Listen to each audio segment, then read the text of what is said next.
the reverse.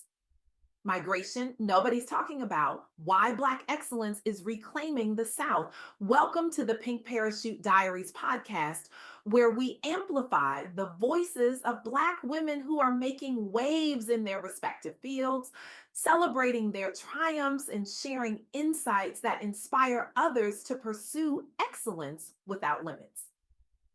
Today, I want to share something extraordinary with you.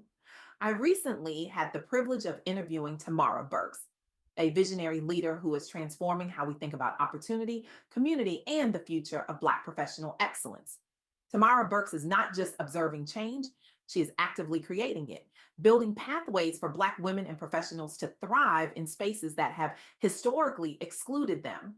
Her work is reshaping the landscape of economic empowerment and leadership, and the insights she shared with me challenge everything we think we know about where opportunity lives and how it's created.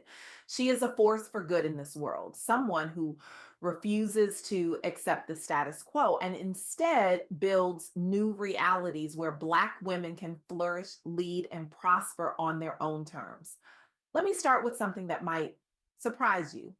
When we think about Black professionals seeking better opportunities, we often imagine them leaving the South, heading to coastal cities, chasing the promise of diversity initiatives and progressive corporate cultures. We've been told for decades that the path to success means getting out, moving away from the places where our ancestors struggled, where Jim Crow laws were written, where systemic oppression was most visible.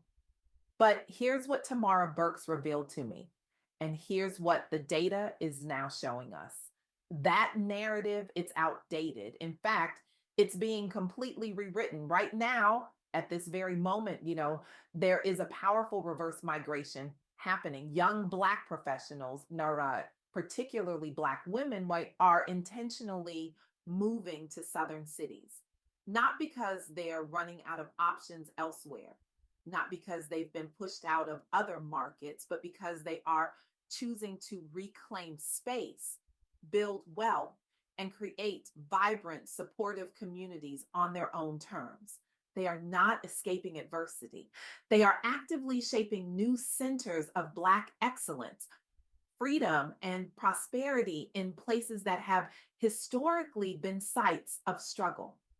Think about that for a moment. Yeah, the South, which many of us were taught to view as a place to leave behind, is becoming the destination. The place where Black women and Black professionals are building empires, launching businesses, creating networks, and establishing what Tamara calls freedom zones, spaces where Black excellence is not just tolerated, but celebrated, supported, and amplified. This is not a small trend, this is a movement. Let me share with you what's actually happening on the ground, because the numbers tell a story that will challenge everything you thought you knew. Take Houston, Texas. Houston has emerged as one of the leading cities for Black professionals in the entire nation. 21% of local businesses in Houston are Black owned. 21%. That's not a marginal presence, that's a significant economic force.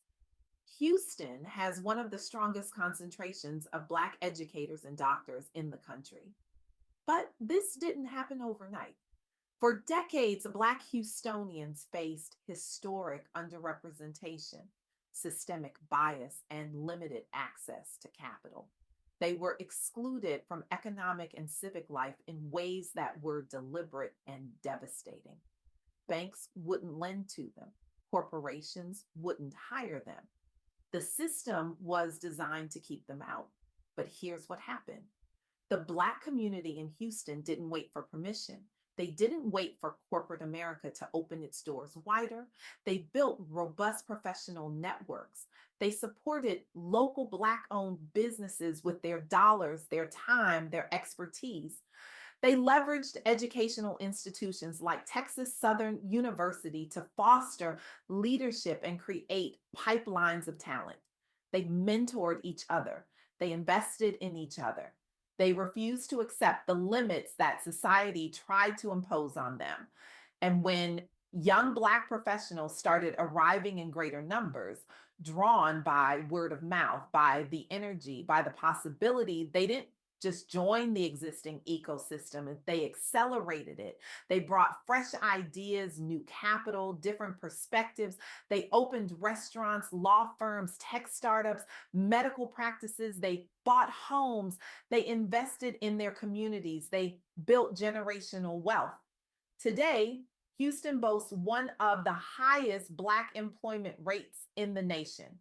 The Black median income in Houston is above the national average. There is a vibrant, visible Black middle class that is growing, thriving, and setting the standard for what's possible. The growth in Black business ownership, the increased representation in education and healthcare, the higher rates of home ownership, all of this is proof that intentional community building can turn a city into a beacon for Black prosperity and leadership. Houston's transformation demonstrates something critical. When Black professionals come together, yeah, when they support each other, when they build with intention, they don't just survive, they create entirely new economies. They don't just participate in the existing system, they build their own systems, systems that work for them, systems that value them, systems that amplify their excellence. Now let's talk about Atlanta. Atlanta, Georgia is widely recognized as a launchpad for Black entrepreneurs and professionals. 37% of local businesses in Atlanta are Black owned. 37%. Let that sink in. In a country where Black people make up 13% of the population, Atlanta has created an environment where more than a third of all businesses are Black owned.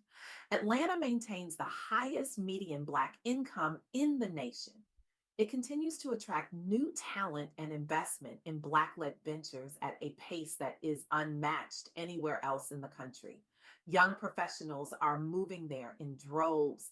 Entrepreneurs are launching startups. Investors are funding Black owned businesses. Artists are creating. Leaders are emerging. But Atlanta's success didn't happen by accident. And it's not happening without resistance. The Black community in Atlanta has contended with gentrification that is pushing longtime residents out of neighborhoods their families built. They've dealt with rising living costs that threaten to price out the very people who made the city what it is. They've watched as federal policies erode civil rights protections that previous generations fought and died for. These are real threats. These are challenges that could have derailed progress. Instead, local leaders and organizations doubled down. They supported Black owned businesses even more aggressively.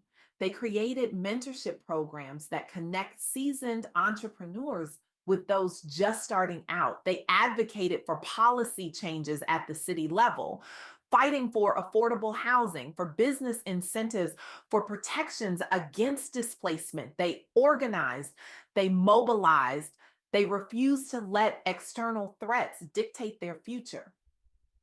Atlanta's legacy as a center for civil rights and Black culture laid the groundwork for today's entrepreneurial boom. The city that gave us Martin Luther King Jr., that was the headquarters of the civil rights movement, that has always been a place where Black people dared to dream bigger. That legacy didn't disappear. It evolved. It transformed into a new kind of freedom struggle. One fought not just in the streets, but in boardrooms, in startup incubators, in real estate markets, in venture capital firms. But it's the intentional action, the strategic collaboration, the refusal to accept limits that has sustained growth in Black business creation, increased political influence, and earned Atlanta its recognition as a Black Mecca. Atlanta's example shows us something powerful. Community resilience and strategic action can counteract external threats and foster lasting prosperity. Even when federal policies roll back diversity and equity initiatives, even when the larger system seems to be moving backward, local communities can move forward. This is what Tamara Burks calls building freedom zones. Spaces where Black women and Black professionals are not waiting for permission, not waiting for the system to change, but actively creating the conditions for their own success. They're not asking for a seat at the table. They're building their own tables. They're not waiting to be included. They're creating their own spaces where inclusion is the foundation, not the exception. And it's not just happening in Houston and Atlanta, it's happening in Charlotte, in Dallas, in Memphis, in cities across the South where Black professionals are choosing to invest their talent, their resources, and their energy. They're buying property, they're starting businesses, they're running for office, they're building schools, they're creating art, they're establishing legacies. But here's the question we have to ask.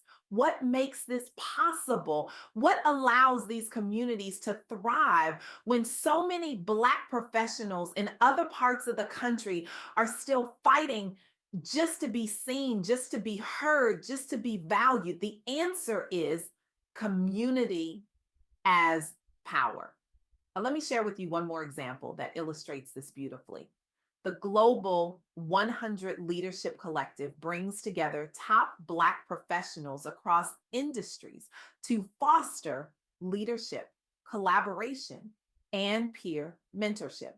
These are not just any professionals, these are people at the top of their fields, executives, entrepreneurs, thought leaders, innovators, people who have broken through barriers and achieved remarkable success. But here's the thing, even at that level, they still face systemic barriers. They still deal with bias in boardrooms. They still lack access to the highest levels of senior leadership. They still operate in industries where their networks are limited and their opportunities are constrained by invisible ceilings that others don't even know exist. The members of this collective understand something that many people miss. Individual success is important, but it's not enough. If you're the only one who makes it, if you're the only one in the room, if you're the exception rather than the rule, then the system hasn't really changed. You've just managed to navigate it despite its flaws. So the collective provides something that changes the game, strategic leadership workshops that go beyond basic professional development, peer coaching circles where people at the highest levels can be vulnerable, can share their challenges, can learn from each other's experiences. Cross industry networking that breaks down silos and creates unexpected collaborations. Emphasis on emotional intelligence and personal branding that helps Black professionals not just survive, but thrive in spaces that weren't designed for them. These are not just feel good programs, these are tools that participants use to achieve tangible results. They report increased confidence in their leadership abilities. They build expanded networks that open doors previously closed to them. They experience real career advancement, um, promotions, board appointments, business partnerships, speaking opportunities. The collective was formed to address persistent gaps in leadership representation and support for Black professionals. And what it has accomplished is remarkable. Members have successfully transitioned into C suite roles. They've launched collaborative projects that are changing industries.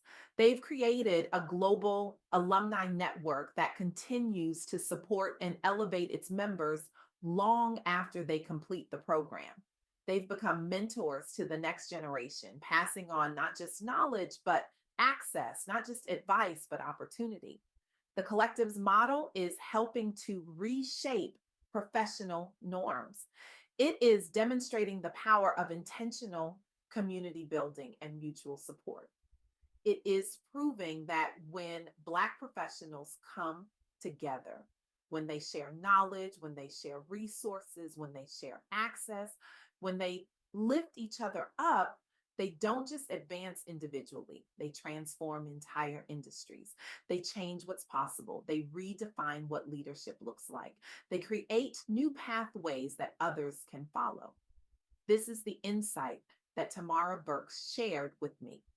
And this is the insight that I want to leave with you today. We have been taught to believe that success is an individual pursuit, that if we work hard enough, if we're smart enough, and if we're resilient enough, we will make it on our own. The myth of the self made person, the idea that asking for help is weakness, the belief that we have to compete with each other rather than collaborate. And yes, individual effort matters, your talent matters, your work ethic matters, your vision matters. But what the stories of Houston, Atlanta, and the Global 100 Leadership Collective show us is that collective action is what creates lasting change. Individual success is beautiful, but collective power is transformative. When Black women and Black professionals build networks, when they support each other's businesses with their dollars and their referrals, and when they mentor the next generation with their time and their wisdom, when they create spaces where excellence is expected and celebrated rather than surprising and exceptional, they don't just create opportunities for themselves, they create entire ecosystems of prosperity. They build economies, they establish institutions, they create legacies that outlive them. This is what it means to build a freedom zone. It's not about escaping the challenges. It's not about pretending that systemic barriers don't exist. Those barriers are real. Racism is real. Sexism is real. The obstacles that Black women face in corporate America are documented, persistent, and often brutal. But building a freedom zone is about refusing to let those barriers define what's possible. It's about choosing to build right where you are with the people around you in ways that create lasting impact. It's about saying, so the system may not value us, but we value each other. The system may not invest in us, but we invest in each other. The system may not see our excellence, but we see it, we celebrate it, we amplify it. And here's what's so powerful about this moment. Even as federal policies threaten to roll back diversity and equity initiatives, even as corporate America continues to hand pink slips to talented Black women while rewarding underperforming men with golden parachutes, even as the systems of power seem determined to maintain the status quo, Black professionals are demonstrating resilience. They are building businesses that don't depend on corporate approval. They are supporting each other in ways that don't require government funding. They are driving positive change in their chosen communities through sheer force of will and collective action. They are not waiting for permission. They are not waiting for the system to be fair. They understand that waiting for fairness is a losing game. So they are creating their own systems, their own standards, their own definitions of success. They are building the world they want to see rather than waiting for someone else to build it for them. This is the future that Tamara Burks is helping to build. This is the future that is already happening in cities across the South. And this is the future that each of us has the power to contribute to right where we are. The question is not whether change is possible. The evidence is overwhelming that it is. The question is whether you will be part of creating that change. Will you support Black owned businesses in your community? Will you mentor someone who's coming up behind you? Will you invest in Black led ventures? Will you join networks that amplify Black excellence?